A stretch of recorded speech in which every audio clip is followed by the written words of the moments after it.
암이 잘 생기는 몸의 상태를 5가지로 말씀을 드리겠습니다. 첫 번째는 바로 산성체질입니다. 많은 분들이 산성체질에서 암에 잘 걸린다라고 알고 계실 거예요. 왜 산성체질에서 암세포가 잘 생기게 될까요? 몸이 산성화가 되면 세포들의 화학작용이 변하고 세포가 서로 소통이 어렵게 됩니다.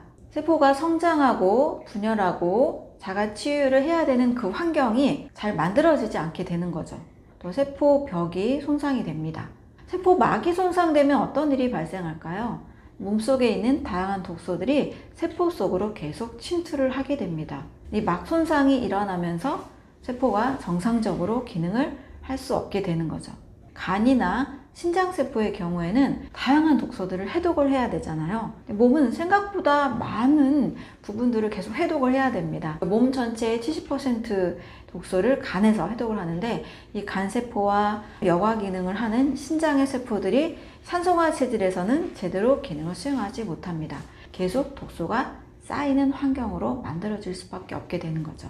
또 효소 생산이나 또 다양한 호르몬들이 잘 만들어지지 않게 됩니다. 이러한 이유들로 몸 전체의 세포 기능, 호르몬 기능, 신경 전달 기능, 다양한 몸 전반의 시스템들이 다 제대로 기능이 되지 않으면서 몸은 독소가 차고 영양이 잘 흡수되지 않은 상태로 바뀌게 됩니다.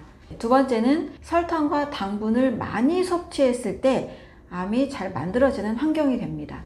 설탕과 당분은 몸을 빠르게 산성화시킵니다. 제가 첫 번째 이유로 산성화 체질을 말씀드렸는데요. 그 산성화 체질을 만드는 가장 빠른 요인이 바로 지나친 설탕 섭취, 또 당분 섭취를 많이 했을 때입니다. 당분은 몸에 차곡차곡 쌓이면 글리코겐 형태로 바뀌어서 간에 지방으로 저장을 합니다. 지방간, 고지혈증, 고콜레스테롤 혈증의 원인이 되기도 합니다. 또 당분은 몸에 떠다니는 단백질과 지방과 만나서 당독소로 변합니다. 당독소는 혈관이나 세포 여기저기 조직에 끼어서 염증 반응을 일으키기 때문에 몸을 계속 악화시키는 원인이 되죠. 설탕과 당분 섭취가 당독소, 염증의 원인이 되면서 암을 일으킬 수 있는 중요 요인이 될 수가 있습니다.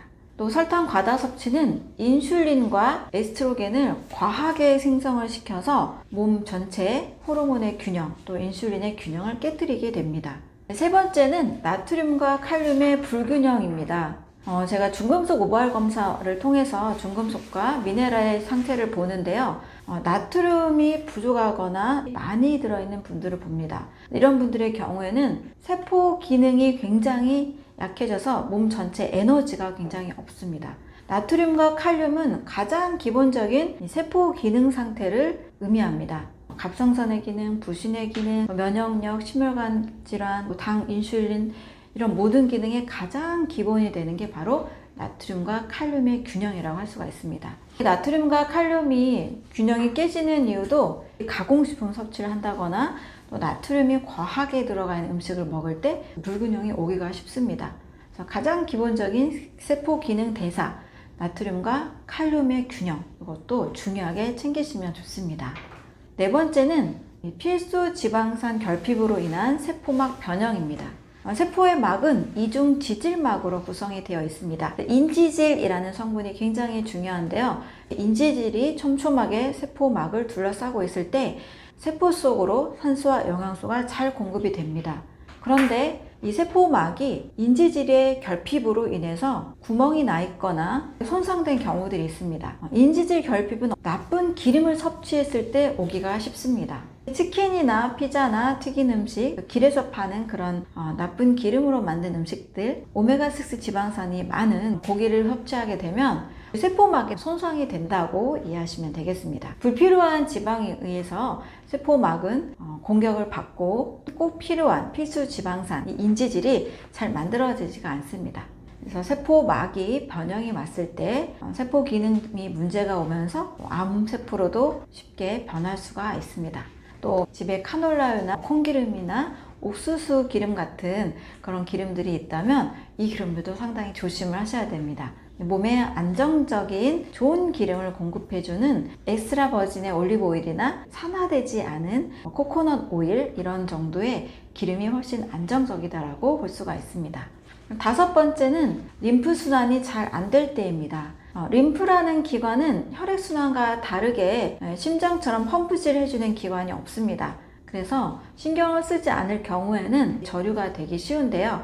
림프순환이 하는 역할은 노폐물을 배출하고 지용성 영양소를 흡수시킵니다. 그리고 많은 림프구, 면역세포들이 지나다니는 통로가 되기도 합니다. 그런데 너무 몸을 움직이지 않거나 독소를 지나치게 많이 몸에 쌓이게 되면 림프순환이 안 되면서 더 노폐물이 쌓이는 몸으로 바뀌게 되는 거죠. 림프순환이 잘 안 될 때 어떻게 확인할 수 있냐면 너무 피곤하다거나 최근에 기미가 너무 는다거나 또 얼굴이 좀 까맣게 변해갈 때 이럴 때 림프순환이 안 되고 노폐물이 쌓인다라고 보시면 됩니다. 이 림프순환이 잘 안 될 때는 쉽게 어떤 음식에 대해서 예민해지는 음식의 민감도가 굉장히 올라가게 되는 몸으로 바뀝니다. 우리 몸이 뭔가를 받아들이지 않는다라는 것은 몸에 독소가 많이 쌓였기 때문이고 독소를 제거해야 된다라는 생각으로 몸을 관리해 주시면 되겠습니다. 이렇게 몸이 암세포가 잘 생기는 몸의 환경, 산성화 체질, 설탕과 당분의 지나친 섭취, 세포의 나트륨과 칼륨의 불균형, 필수 지방산 결핍으로 인한 세포막의 변형, 림프순환이 잘 안 되는 몸, 이 요소들을 잘 확인하시고 이거를 개선하는 방향으로 몸을 만들어 가시면 되겠습니다.